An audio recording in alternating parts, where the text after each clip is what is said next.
All right. And we are on chapter 10, section 3. Glad to have everybody here. Let me share my screen and go to A Course in Miracles. All right, I'll get started even though we're like, now it's 12:30. A Course in Miracles, chapter 10, the God of Sickness. You have not attacked God, and you do love him. Can you change your reality? No one can will to destroy himself. When you think you are attacking yourself, it is a sure sign that you hate what you think you are. And this, and only this, can be attacked by you. What you think you are can be very hateful. And what this strange image makes you do can be very destructive. Yet the destruction is no more real than the image, although those who make idols do worship them. The idols are nothing, but their worshipers are the sons of God in sickness. God would have them released from their sickness and returned to his mind. He will not limit your power to help them because he has given it to you. Do not be afraid of it because it is your salvation. What comforter can there be for the sick children of God except his power through you? Remember that it does not matter where in the sonship he is accepted. He is always accepted for all. And when your mind receives him, the remembrance of him awakens throughout the sonship. Heal your brothers simply by accepting God for them. Your minds are not separate. And God has only one channel for healing because he has but one son. God's remaining communication link with all his children joins them together and them to him. To be aware of this is to heal them because it is the awareness that no one is separate and no one is sick. To believe that a son of God can be sick is to believe that part of God can suffer. Love cannot suffer because it cannot attack. The remembrance of love, therefore, brings invulnerability with it. Do not side with sickness in the presence of a son of God, even if he believes in it, for your acceptance of God in him acknowledges the love of God he has forgotten. Your recognition of him as part of God reminds him of the truth about himself, which he is denying. Would you strengthen his denial of God and thus lose sight of yourself? Or would you remind him of his wholeness and remember your creator with him? To believe a son of God is sick is to worship the same idol he does. God created love, not idolatry. All forms of idolatry are caricatures of creation, taught by sick minds too divided to know that creation shares power and never usurps it. Sickness is idolatry because it is the belief that power can be taken from you. Yet, this is impossible because you are part of God, who is all power. A sick God must be an idol, made in the image of what its maker thinks he is. And that is exactly what the ego does perceive in a son of God. A sick God, self-created, self-sufficient, very vicious, and very vulnerable. Is this the idol you would worship? Is this the image you would be vigilant to save? Are you really afraid of losing this? Look calmly at the logical conclusion of the ego's thought system and judge whether its offering is really what you want. For this is what it offers you. To obtain this, you're willing to attack the divinity of your brothers and thus lose sight of yours. And You are willing to keep it hidden, to protect an idol you think will save you from the dangers for which it stands, but which do not exist. There are no idolaters in the kingdom, but there is a great appreciation for everything that God created because of the calm knowledge that each one is part of him. God's Son knows no idols, but he does know his Father. Health in this world is the counterpart of value in heaven. It is not my merit that I contribute to you, but my love, for you do not value yourself. When you do not value yourself, you become sick. But my value of you can heal you, because the value of God's Son is one. When I said, my peace I give unto you, I meant it. Peace comes from God through me to you. It is for you, although you may not ask for it. When a brother is sick, it is because he is not asking for peace, and therefore does not know he has it. The acceptance of peace is the denial of illusion, and sickness is an illusion. Yet every son of God has the power to deny illusions anywhere in the kingdom, merely by denying them completely in himself. I can heal you because I know you. I know your value for you, and it is this value that makes you whole. A whole mind is not idolatrous and does not know of conflicting laws. I will heal you merely because I have only one message, and it is true. Your faith in it will make you whole when you have faith in me.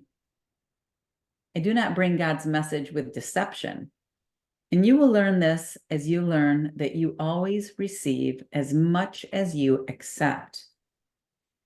You could accept peace now for everyone and offer them perfect freedom from all illusions because you heard his voice.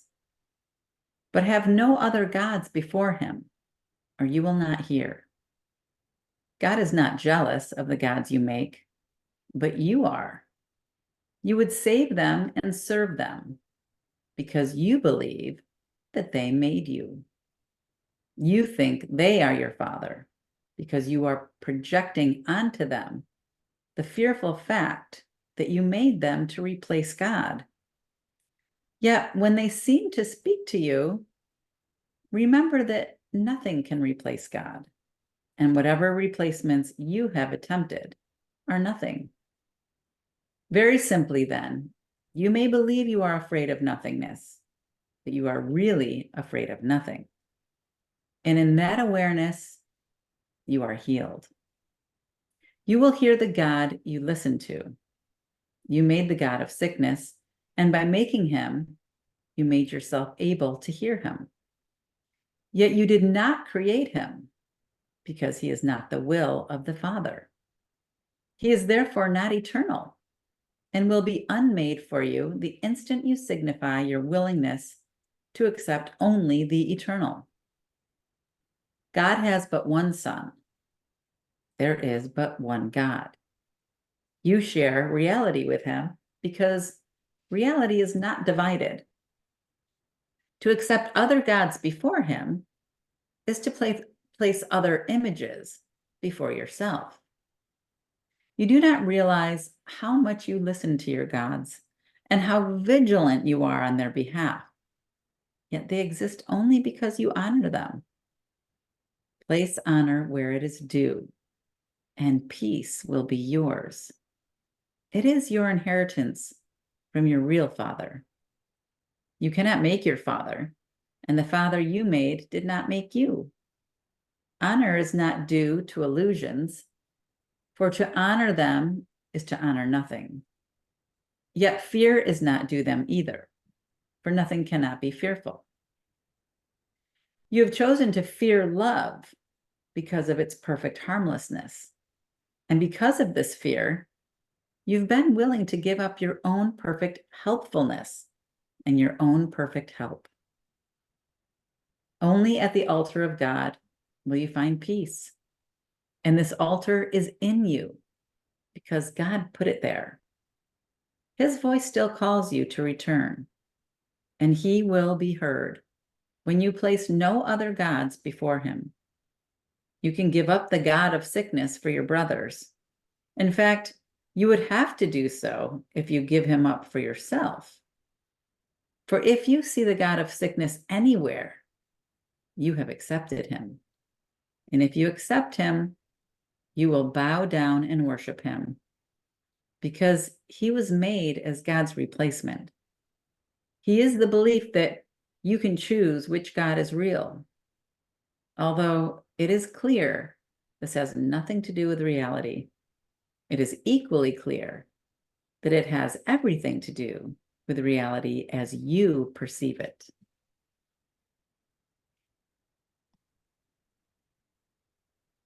All right, looks like Cynthia has joined us, and Freddie, hopefully you're on for good now. I know you got bumped out a couple times, but we keep adding you back in. Anybody have any comments on what we just read? You're on mute, Freddie. Yeah. See if I can unmute you. There, now he's unmuted. Okay, good. Chapter 10 or paragraph 10 for me was kind of gobbledygook because there was a lot of all right, which sentence threw me? Sentence 8, you cannot make your father, and the father you made did not make you. Honor is not due to illusions, for to honor them is to honor nothing. That I'm gonna have to go back and reread like 3 times for that to sink in, especially that one sentence. Yes. You cannot make your father, and the father you made did not make you. So I'm assuming that it says you cannot make your father, capital F. Yeah. That's God. And, Right. and father you made, I'm assuming, which would be your biological father, lowercase. It could be all idols. All idols. Okay. And it said that father did not make you. Right. Okay. I don't know. That just kind of, I felt like a puppy when you whistle at him, and Yeah. Yeah. It The was way I understand that, it goes back to the worshiping of idols and things you think will make you safe, right? So all the things you create or make, because you're not really creating because it's part of the illusion, all the things you make that seemingly protect you are your idols, whether that's a special relationship, whether it's your children, whether it's the fancy house or the new car or the money you get, all those can be idols, right? And if you are afraid of losing them, right? The fear of losing them, now you're worshiping the god of sickness, right? Because now it's like, oh my gosh, if this happens to this person, I'll be devastated. If I lose all my money, I will be crushed. If my house burns down, it'll be the end of me. So it's kind of like all those things that we idolize, are really idolizing the god of sickness instead of realizing that our only father, right, is God, and we are eternal beings. So there is no death, right? So it's that paradox. It's like paradox. If you need a house to live in within the illusion, right? So it's okay to have a great house. Just don't worship it, right? Like allow it to come into your existence, allow money to come into your existence, allow relationships to come into your existence, because that's how we find God, in our brothers, right? Allow all of this stuff into your reality so that you can see God in everything, but not so that you worship them, right? It's the paradox. Yep. It reminds me of a quote I saw recently when we talk about the fear is connected to attachment. And when you're talking about the idols and things, and the quote, I think it was an Eckhart Tolle quote that said that attachment is the origin of all suffering. Mm-hmm. And it's so true, because just as you were explaining, it's the stuff and the money and the house and all of that. And you're like, oh, I love having this. But connected to that attachment is the fear of no longer having it. So Yes, exactly. And Exactly. it then becomes our identity as well. Mhm. And so who am I without the job that I have, yeah, or the status that I have, or whatever? And then we don't know who we truly are. Right. We are that of our own making, if you will. And that's not, I liken all of this always to the caterpillar, then going through the chrysalis and becoming the butterfly. But the butterfly is in the caterpillar to begin with. Right. But all the caterpillar can think of is having that insatiable appetite. It has to eat everything in order for its existence. And the butterfly is not focused on any of that. right. Yeah. I love that, And Mary. it goes to that chrysalis stage of dissolving, if you will, and melding. The two become one at that point, and what emerges is this, beautiful butterfly. Once you allow that insatiable caterpillar to, have served its purpose, if you will, because everything's here for, that's the purpose, is to know ourselves. Right. Exactly. Well said, Mary. And that's the joy, right? To be able to see yourself in everything, not just everyone, but everything, right? To really look at everything and know that I am this and I am that and I am God and God is everything. And because I am part of God, I am everything. It's just such an interesting epiphany to have when you're doing a walking meditation or even sitting in my office looking around, like this pencil is not this pencil, right? This is actually God. I am this pencil because I am part of all of the stardust in this room. So it's kind of interesting, when you think of it that way. It is. Well, we had a much easier connection to that, in other cultures and traditions, for instance, indigenous and Native American cultures that saw the connections to all of it. And we are so disconnected. We go to the store for our vegetables and meats typically. We, have these separate houses. We lead very separate lives, whereas they didn't. And they understood what the sun and the wind and the soil and you use this instead of that, and what happens when you mix other things, and the hunters and the gatherers, all those things, but you saw everything in everything because you were immersed in those connections, even though they were still separate people, but there was communion in everything. And now we are just so disconnected from that we have to consciously focus and remember those things, to refocus on that truth and all the cycles, the natural cycles of life and of being on the earth. Yeah, good point, Mary. Thank you for sharing that. All right, any other comments before we continue?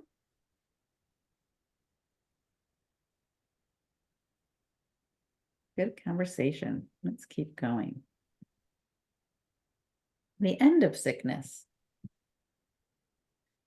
All magic is an attempt at reconciling the irreconcilable. All religion is the recognition that the irreconcilable cannot be reconciled. Sickness and perfection are irreconcilable. If God created you perfect, you are perfect. If you believe you can be sick, you've placed other gods before him. God is not at war with the God of sickness you made, but you are. He is the symbol of deciding against God. And you're afraid of him because he cannot be reconciled with God's will. If you attack him, you will make him real to you. But if you refuse to worship him in whatever form he may appear to you, and wherever you think you see him, he will disappear into the nothingness out of which he was made. Reality can dawn only on an unclouded mind. It is always there to be accepted, but its acceptance depends on your willingness to have it. To know reality must involve the willingness to judge unreality for what it is. To overlook nothingness is merely to judge it correctly, and because of your ability to evaluate it truly, to let it go. Knowledge cannot dawn on a mind full of illusions, because truth and illusions are irreconcilable. Truth is whole and cannot be known by part of a mind. The sonship cannot be perceived as partly sick, because to perceive it that way is not to perceive it at all. If the sonship is one, it is one in all respects. Oneness cannot be divided. If you perceive other gods, your mind is split, and you will not be able to limit the split, because it is the sign that you have removed part of your mind from God's will. This means it is out of control. To be out of control is to be out of reason. And then the mind does become unreasonable. By defining the mind wrongly, you perceive it as functioning wrongly. God's laws will keep your mind at peace, because peace is his will, and his laws are established to uphold it. His are the laws of freedom, but yours are the laws of bondage. Since freedom and bondage are irreconcilable, their laws cannot be understood together. The laws of God work only for your good, and there are no other laws beside his. Everything else is merely lawless and therefore chaotic. Yet God himself has protected everything he created by his laws. Everything that is not under them does not exist. Laws of chaos is a meaningless term. Creation is perfectly lawful, and the chaotic is without meaning because it is without God. You've given your peace to the gods you made, but they are not there to take it from you, and you cannot give it to them. You are not free to give up freedom, but only to deny it. You cannot do what God did not intend, because what he did not intend does not happen. Your gods do not bring chaos. You are endowing them with chaos and accepting it of them. All this has never been. Nothing but the laws of God has ever been, and nothing but his will ever be. You were created through his laws and by his will, and the manner of your creation established you a creator. What you have made is so unworthy of you that you could hardly want it if you are willing to see it as it is. You will see nothing at all, and your vision will automatically look beyond it to what is in you and all around you. Reality cannot break through the obstructions you interpose, but it will envelop you completely when you let them go. When you have experienced the protection of God, the making of idols becomes inconceivable. There are no strange images in the mind of God, and what is not in his mind cannot be in yours, because you are of one mind, and that mind belongs to him. It is yours because it belongs to him. For to him, ownership is sharing. And if it is so for him, it is so for you. His definitions are his laws, for by them he establishes the universe as what it is. No false gods you attempt to interpose between yourself and your reality affect truth at all. Peace is yours because God created you, and he created nothing else. The miracle is the act of a Son of God who has laid aside all false gods and calls on his brothers to do likewise. It is an act of faith because it is the recognition that his brother can do it. It is a call to the Holy Spirit in his mind, a call that is strengthened by joining. Because the miracle worker has heard God's voice, he strengthens it in a sick brother by weakening his belief in sickness, which he does not share. The power of one mind can shine into another because all the lamps of God were lit by the same spark. It is everywhere, and it is eternal. In many, only the spark remains, for the great rays are obscured. Yet God has kept the spark alive so that the rays can never be completely forgotten. If you but see the little spark, you will learn of the greater light, for the rays there are unseen. Perceiving the spark will heal, but knowing the light will create. Yet in the returning, the little light must be acknowledged first, for the separation was a descent from magnitude to littleness. But the spark is still as pure as the great light, because it is the remaining call of creation.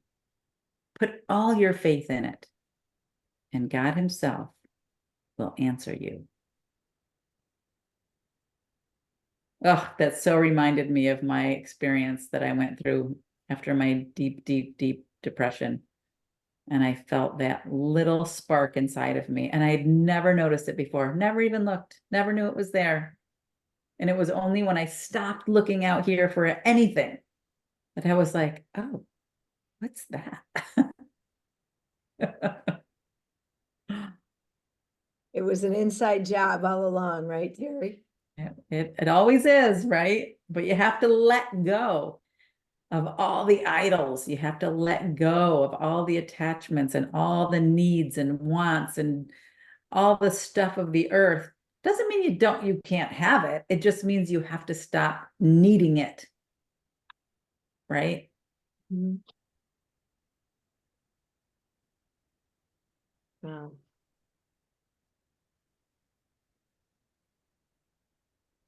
So interesting. Any other comments? Any experiences you guys want to share? Any questions? That was a great section. I like that. It's Yeah, it was really good.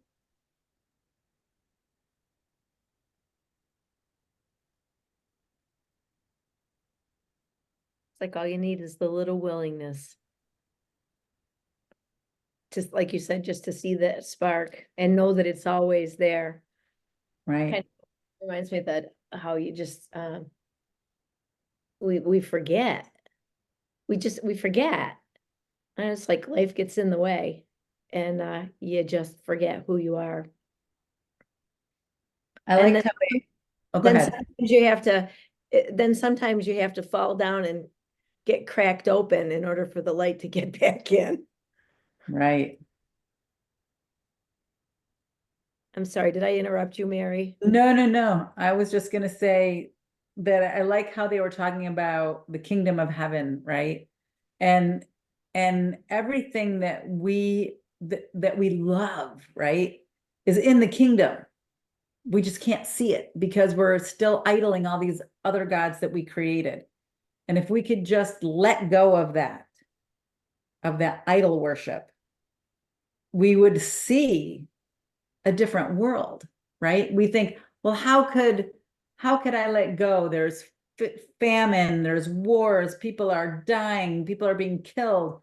And what this is saying is you're focusing on that, and focusing on that is making it real for you. seeing the sickness in the world is making it real for you. It's saying, just have a little faith that that's not real. Let's have a little faith that it's part of a dream that we're making up because we see ourselves as separate. What if it all is a dream? What if we could let go of it completely and just be at peace? What world would we see then? What would we see, right? And that's all it's saying is just have a little faith that the world you see will change. You're not going to be seeing that world anymore because you're creating it with your thought of sickness. And once you start seeing the light and the love of God in all your brothers, that's how the world changes. It's Gandhi, that quote about Be the change. change the way that you see the world, and the world you see changes. Right. Right. Yeah. Or change. Yeah. I think that's it, right? You just have to have the little willingness. Mhm. Very simple, sometimes not easy, right? True. True. All right. Shall we keep going? Well, if sometimes it's not easy, Alicia, then that means that sometimes it is. Focus on that. There you go. I Thank love you. that, Mary. That's right. All right. Let's see what's next. Ooh, the denial of God. The rituals of the god of sickness are strange and very demanding. Joy is never permitted, for depression is the sign of allegiance to him. Depression means that you have forsworn God. Many are afraid of blasphemy, but they do not understand what it means. They do not realize that to deny God is to deny their own identity. And in this sense, the wages of sin is death. The sense is very literal. Denial of life perceives its opposite. As all forms of denial replace what is with what is not. No one can really do this, but that you can think you can and believe you have is beyond dispute. Do not forget, however, that to deny God will inevitably result in projection, and you will believe that others, and not yourself, have done this to you. You must receive the message you give because it is the message you want. You may believe that you judge your brothers by the messages they give you, but you have judged them by the message you give to them.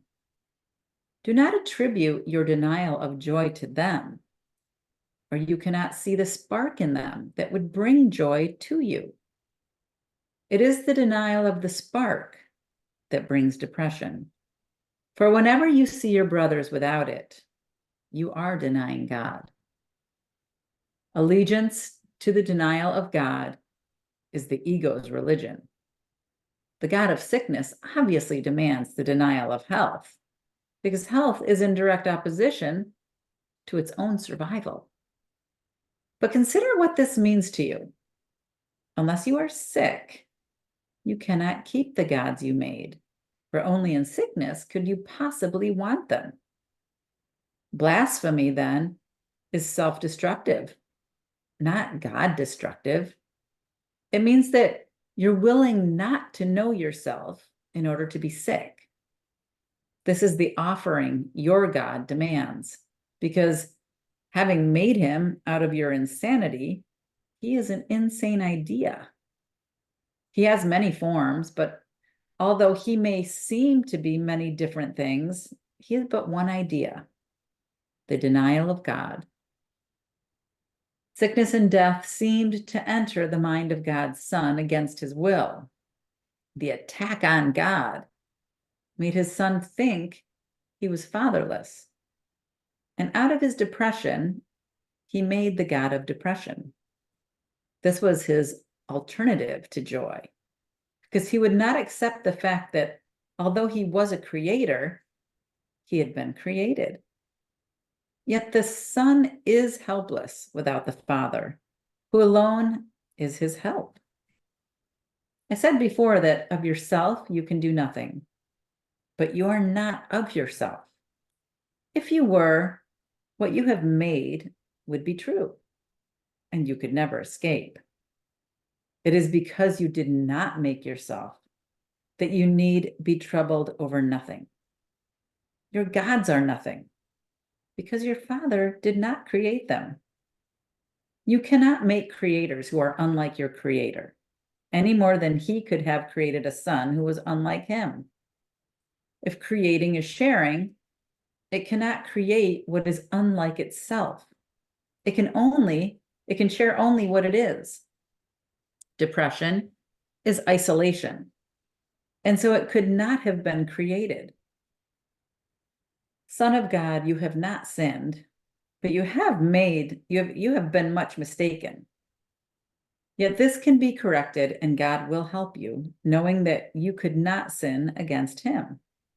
You denied him because you loved him, knowing that if you recognized your love for him, you could not deny him. Your denial of him, therefore, means that you love him and that you know he loves you. Remember that what you deny, you must once have known. And if you accept denial, you can accept its undoing. Your Father has not denied you.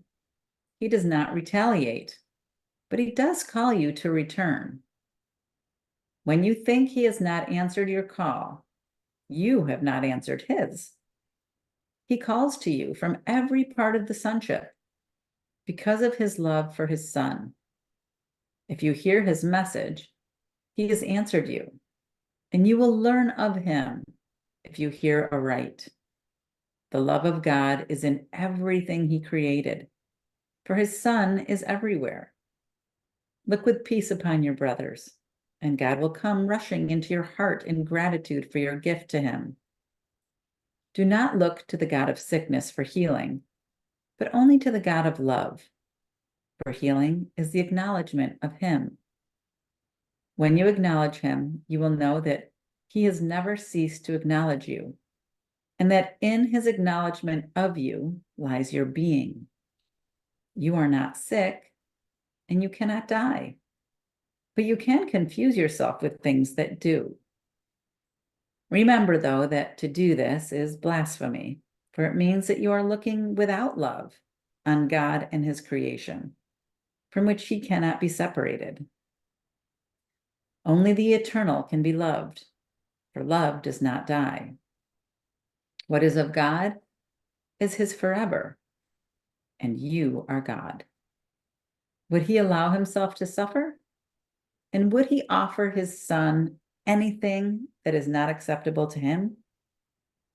If you will accept yourself as God created you, you will be incapable of suffering. Yet to do this, you must acknowledge him as your creator. This is not because you will be punished otherwise. It is merely because your acknowledgement of your Father is the acknowledgement of yourself as you are. Your Father created you wholly without sin, wholly without pain, and wholly without suffering of any kind. If you deny him, you bring sin, pain, and suffering into your own mind because of the power he gave it. Your mind is capable of creating worlds, but it can also deny what it creates because it is free. You do not realize how much you have denied yourself and how much God, in his love, would not have it so. Yet he would not interfere with you because he would not know his Son if he were not free. To interfere with you would be to attack himself, and God is not insane. When you deny him, you are insane. Would you have him share your insanity? God will never cease to love his Son, and his Son will never cease to love him. That was the condition of his Son's creation, fixed forever in the mind of God. To know that is sanity. To deny it is insanity. God gave himself to you in your creation, and his gifts are eternal. Would you deny yourself to him? Out of your gifts to him, the kingdom will be restored to his son. His son removed himself from his gift by refusing to accept what had been created for him and what he had created in the name of his Father. Heaven waits for his return, for it was created as the dwelling place of God's Son. You are not at home anywhere else or in any other condition. Do not deny yourself the joy that was created for you, for the misery you have made for yourself. God has given you the means for undoing what you have made. Listen, and you will learn how to remember what you are. If God knows his children as wholly sinless, it is blasphemous to perceive them as guilty. If God knows his children as wholly without pain, it is blasphemous to perceive suffering anywhere. If God knows his children to be wholly joyous, it is blasphemous to feel depressed. All of these illusions and the many other forms that blasphemy may take are refusals to accept creation as it is. If God created his son perfect, that is how you must learn to see him, to learn of his reality. And as part of the sonship, that is how you must see yourself, to learn of yours. Do not perceive anything God did not create, or you are denying him. His is the only fatherhood, and it is yours only because he has given it to you. Your gifts to yourself are meaningless, but your gifts to your creations are like his, because they are given in his name. That is why your creations are as real as his. Yet the real fatherhood must be acknowledged if the real son is to be known. You believe that the sick things you have made are your real creations, because you believe that the sick images you perceive are the sons of God. Only if you accept the fatherhood of God will you have anything, because his fatherhood gave you everything. That is why to deny him is to deny yourself. Arrogance is the denial of love, because love shares and arrogance withholds. As long as both appear to you to be desirable, the concept of choice, which is not of God, will remain with you.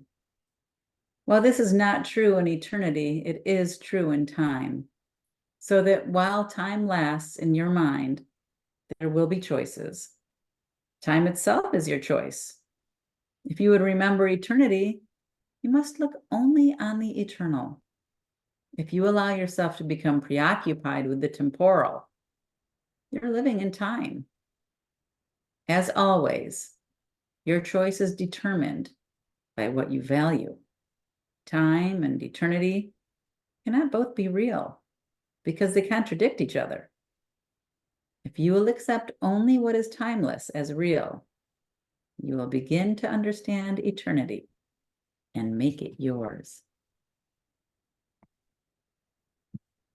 I want to do that.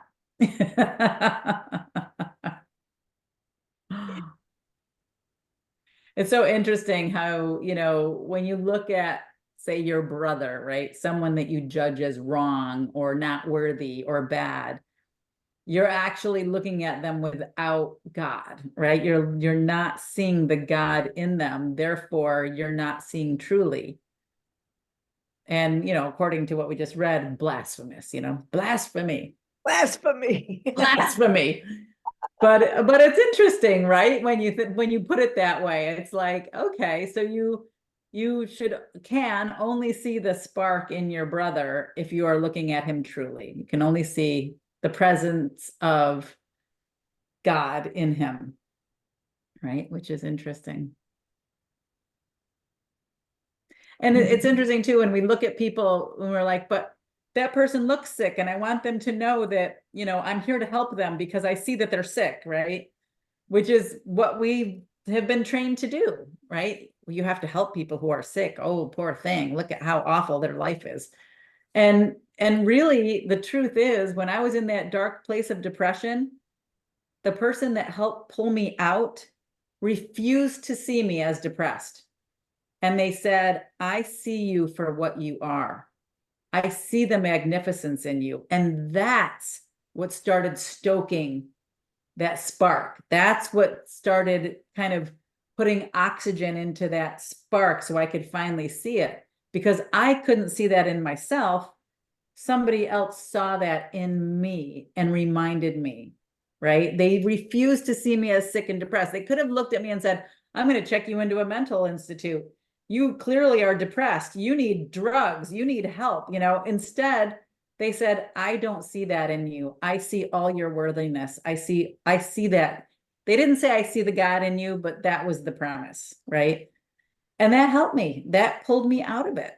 And, I think we forget, we think we have to commiserate with people who are ill, and that's not the way to help them, right? It's to see that spark in them, to see their worthiness, to see the God in them, really, right?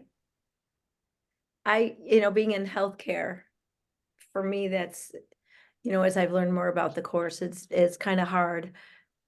Only because, they're there asking for your assistance, whether it's a pain, injury, illness, whatever. So what words do you choose to give them encouragement and see them as healthy and whole? How do you not feed into that sickness when they're there just because they're feeling sick? Right. And it's hard, again, like as you said, we're trained to commiserate. Oh, I bet you that really is bothering you. Here, let me help. Mhm.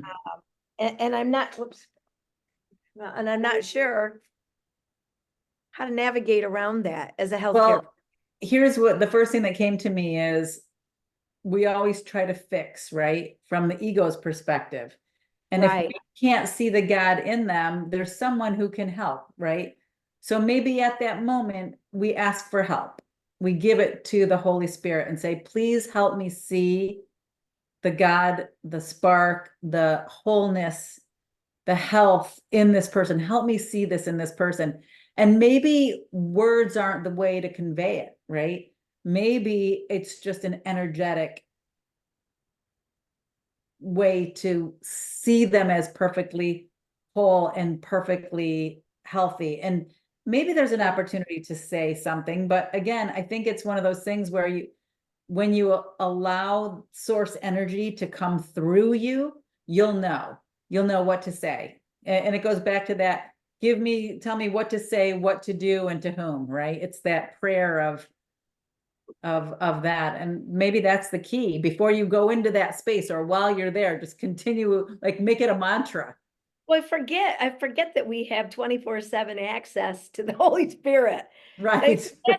Forget to ask for help. Because you think they're there because you are the one that is to help them, and you forget that you have unlimited access to other sources of energy. Right. I brought her up before, one patient of mine that I've kind of connected with. She's sort of like my second daughter, and she struggling just with one illness after another. And I just said finally to her, it's like, I can't commiserate too much with you. I just want you to think yourself healthy. I said, please picture yourself as already healthy and whole, and think yourself well. And because what was the other thing I said to her? Something about think yourself well, because, I said, because your thoughts are far more powerful than you think they are. And like in that moment, like the next day, she got her ass kicked by COVID again. And so then the very next day, she's like, wow, that really helped. I'm feeling much better today. I said, oh, good. That's great. Good. So yeah, so that was my one experience with that. But I often think of that when I'm in the workplace, Mhm. that one day a week that I'm still working. When they're, yeah. Just ask for help. You know, it's almost like you're there once a week. It's almost like you have the perfect opportunity to practice, right? And experiment. It's like, oh, today I'm going to experiment asking the Holy Spirit. How many times today can I ask the Holy Spirit? I wonder what the Holy Spirit's going to say through me today. And it's almost like you can get excited for it, right? Yeah, absolutely. That's a great practice to start. Is Yeah, always and maybe keep a journal. That could be a And the fun other way to do it too.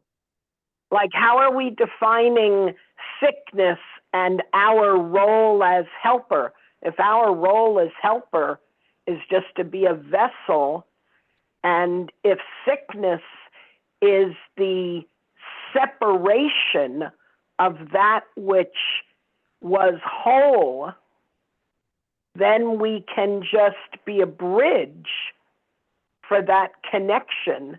And even if it's in silence, or just holding the person's hand, or reminding them verbally, or just by our mere presence and paying attention to them, validating their, existence, their worth, if you will, by giving them our time and our presence, that's healing in and of itself.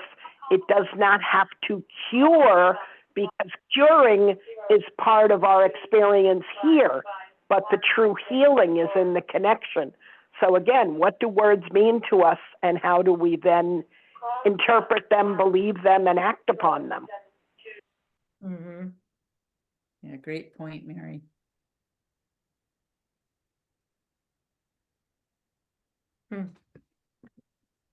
Note to self.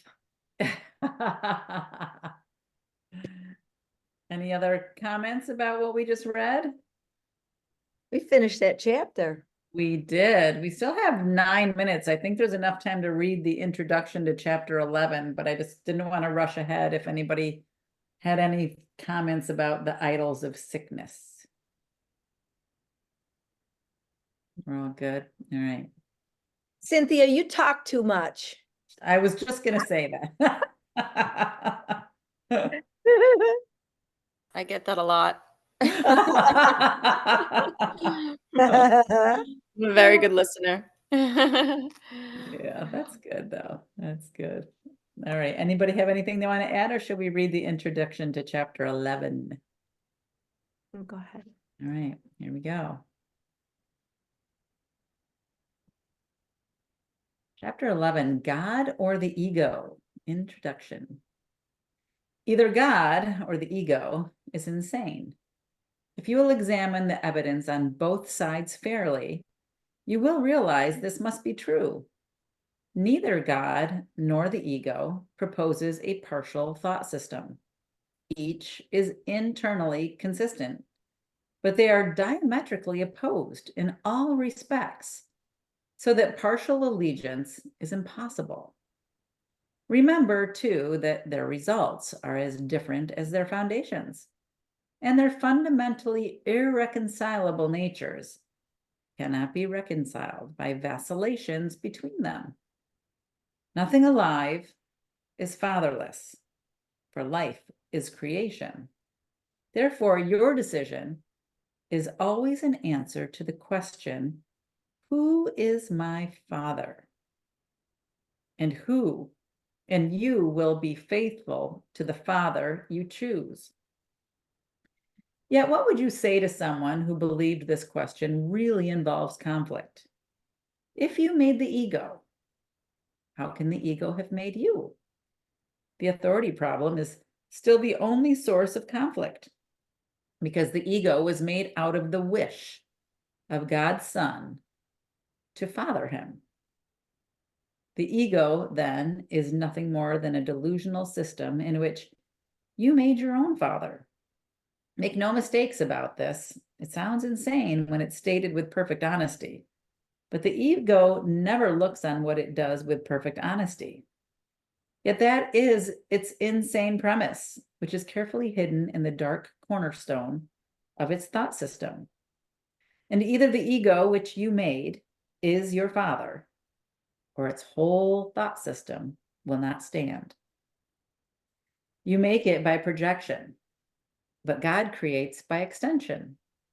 The cornerstone of God's creation is you, for his thought system is light.